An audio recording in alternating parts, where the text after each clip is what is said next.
Among the candidates in this state over the past week, Mr. Speaker, has been from you and from the now departed Governor Perry, pretty sharp criticism of Governor Romney's tenure as the CEO of Bain Capital. I want you to be specific. What do you think he did wrong that makes you question his ability as a president to create jobs? I think there are specific cases. Georgetown Steel would be a case here, in a company in Gaffney, South Carolina. The specific cases where Bain Capital's model, which was to take over a company and dramatically leverage it, leave it with a great deal of debt, made it less likely to survive.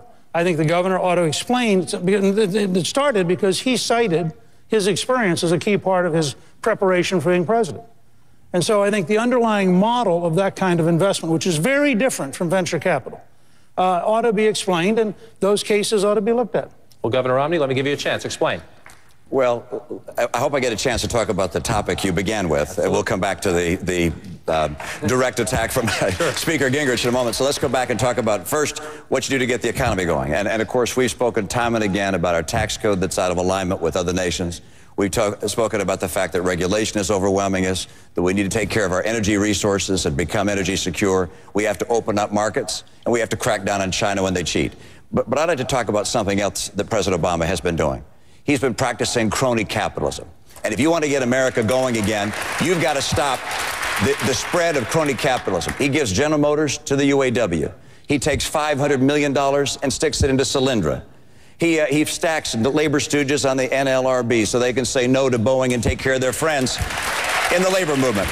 You go across the country with regards to energy, because he has to bow to the most extreme members of the environmental movement, he turns down the Keystone Pipeline, which would bring energy and jobs to America. This president is the biggest impediment to job growth in this country, and we have to replace Barack Obama to get America working again. So let's go back. I'm glad you had that opportunity. I do want to go back and see if we can clear this up. Now, the questions about Bain, many have been about the number. You have said 120,000 jobs that you can tie back to decisions you made at Bain Capital. I want you to take your time, sir, and do the math. Do the math and how you get to 100 or 120,000 jobs. I'll do the math, but let me tell you, I know we're going to get attacked from the left, from Barack Obama, on capitalism. I know that people are going to say, oh, you should only practice it this way or that way, and think they know better than the private market.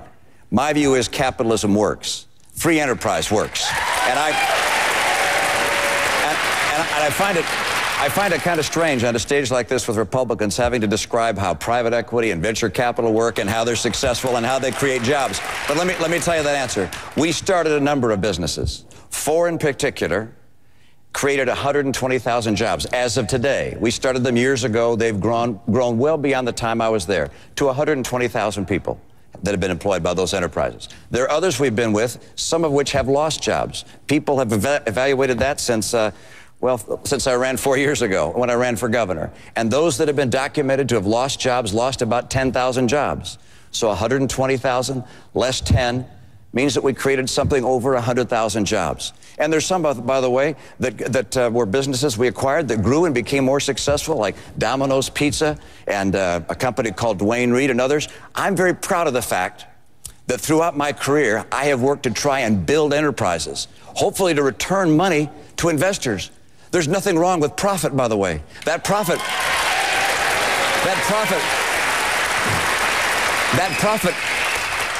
went to pension funds, to charities. It went to a wide array of institutions. A lot of people benefited from that. And by the way, as enterprises become more profitable, they can hire more people. I'm someone who believes in free enterprise. I think Adam Smith was right, and I'm going to stand and defend capitalism across this country throughout this campaign. I know we're going to hit it hard from President Obama, but we're going to stuff it down his throat and point out it is capitalism and freedom that makes America strong. Mitt Romney needs a better and more detailed explanation of what he did. There was a specific company mentioned tonight in one of the challenges to him. I think it was by Speaker Gingrich. Governor Romney never got around to answering that. I think he needs to do better on both those issues.